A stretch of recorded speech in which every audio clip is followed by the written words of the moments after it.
ലോകത്ത് ഏറ്റവും കൂടുതൽ ഏലം ഉൽപ്പാദിപ്പിക്കുന്ന രണ്ടാമത്തെ രാജ്യമാണ് ഇന്ത്യ. ഒരു കൊല്ലം ലോകത്ത് ഉൽപ്പാദിപ്പിക്കുന്ന 35,000 മെട്രിക് ടൺ ഏലത്തിൽ 8,000വും ഇന്ത്യയിൽ നിന്നാണ് വരുന്നത്. ഇതിൽ പകുതിയിലധികം ഉൽപ്പാദനവും നടക്കുന്നത് കേരളത്തിലാണ്. എന്നാൽ ഇവിടെ നടക്കുന്ന ഏലം കൃഷിയിൽ 90% ഉൽപ്പാദിപ്പിക്കുന്നത് ഒരു ജില്ലയിൽ നിന്നാണ്, ഇടുക്കി. ഇത്രയധികം സാധ്യതകൾ ഉണ്ടായിട്ടും നമ്മുടെ സാധാരണ കർഷകർക്ക് ഏലം കൃഷിയിൽ വിപ്ലവകരമായ ഒരു കുതിച്ചുചാട്ടം നടത്താൻ കഴിയാത്തതിൻ്റെ കാരണം എന്തായിരിക്കും?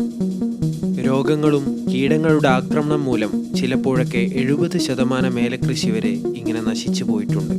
നമ്മൾ വിദേശത്ത് പോലും നമ്മുടെ ഈ കയറ്റുമതി ചെയ്തിട്ട് ഈ ഏലക്കായെല്ലാം തിരിച്ചു വന്നതായിട്ട് നമ്മൾ കാണുകയും കേൾക്കാനൊക്കെ സാധിച്ചിട്ടുണ്ട്. പണ്ട് കേട്ടുകേഴ്വില്ലാത്ത രോഗങ്ങളാണ് ഫിസേറിയം എന്നൊക്കെ പറയുന്നത്. ഇപ്പോൾ അത് നേരെ നിരപ്പ് കയറി പിടിച്ച് വർഷങ്ങളോളമായി ചികിത്സിക്കാൻ വേണ്ടിയിട്ട് ചരപ്പേന, ചരപ്പുഴു, പിന്നെ തണ്ട് ചീച്ചില്, അങ്ങനെ കുറെ അസുഖങ്ങൾ സ്ഥിരമായി നമ്മുടെ തോട്ടത്തിൽ നിന്ന് വിട്ടുമാറുന്നില്ല. കാരണം ചില കൃഷി പരാജയപ്പെടേക്ക് വരുന്നു. തട്ട അഴുകി പോകുന്ന, മാന്നി ദ്രവിച്ചു പോകുന്ന ഒരു അവസ്ഥയാണ് എനിക്ക് ഉണ്ടായത്. മഴക്കാലമായി കഴിഞ്ഞാൽ പിന്നെ അഴുകൽ മാത്രമേ ഉള്ളൂ. പിന്നെ ഒരു ചെടിയിലൊക്കെ അഴുകൽ വന്നു കഴിഞ്ഞാൽ ചില ചെടിയൊക്കെ വെട്ടിക്കളയേണ്ട ഒരു അവസ്ഥയിലാണ് ഞങ്ങൾ. അഴുകൽ, കൂമ്പ് ചീയൽ, ഇലകരിച്ചിൽ, കാറ്റി മൊസൈക്ക് വൈറസ് പോലുള്ള ഫംഗൽ രോഗങ്ങളാണ് ഇതിന് കാരണം. എന്നാൽ ഇതിൽ നിന്ന് രക്ഷ നേടാൻ രാസവളങ്ങളെയും കീടനാശിനികളെയുമാണ് കർഷകർ ആശ്രയിക്കുന്നത്.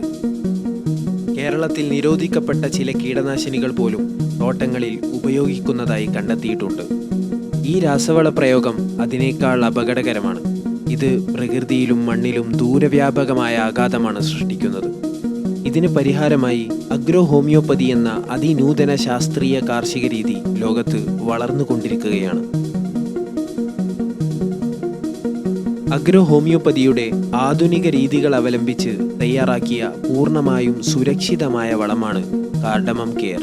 ഇനി ഈ പ്രോഡക്റ്റ് വാങ്ങി ഞങ്ങൾ യൂസ് ചെയ്തതിന് ശേഷം ഇല ഒരു നല്ല പച്ചയുമായി, നല്ല കായുണ്ട്, അത്യാവശ്യം നല്ല പൂവും, നല്ലൊരു റിസൾട്ട് തരാൻ തുടങ്ങി. ഈ കൊല്ലം ഇപ്പം നല്ല കളവും സാമാന്യം നല്ലൊരു ഗ്രോത്ത് ഉണ്ടായി. ചെടിക്ക് നല്ല കരുത്തും അതുപോലെ തന്നെ നല്ല പച്ചനിറവും ഒക്കെ ഉണ്ടാകുന്നുണ്ട്. ആദ്യം കിട്ടിയ കായ് തീർത്ത് ചെറിയ കായും ഇപ്പൊ കിട്ടുന്ന കായ് 9 വോൾട്ട് കായുമാണ് ഇപ്പൊ കിട്ടുന്നത്. കേട് മാറുന്നതിന് വേണ്ടി മരുന്നും വളമൊക്കെ ചെയ്ത് നോക്കി, ഫലിക്കാതെ വന്നപ്പം പിന്നെ മണിക്കൽ അഗ്രോ ഫാർമയുടെ കാർഡമം കെയർ പരീക്ഷിച്ച് നോക്കി. ഇപ്പം അത് ഒരു നന്നായിട്ട് ജയിച്ചു. ഭൂമിയെ നശിപ്പിക്കുന്ന രാസവളങ്ങളിൽ നിന്ന് മുക്തി നേടൂ. ഉപയോഗിക്കൂ കാർഡമം കെയർ ഹോമിയോ വളം.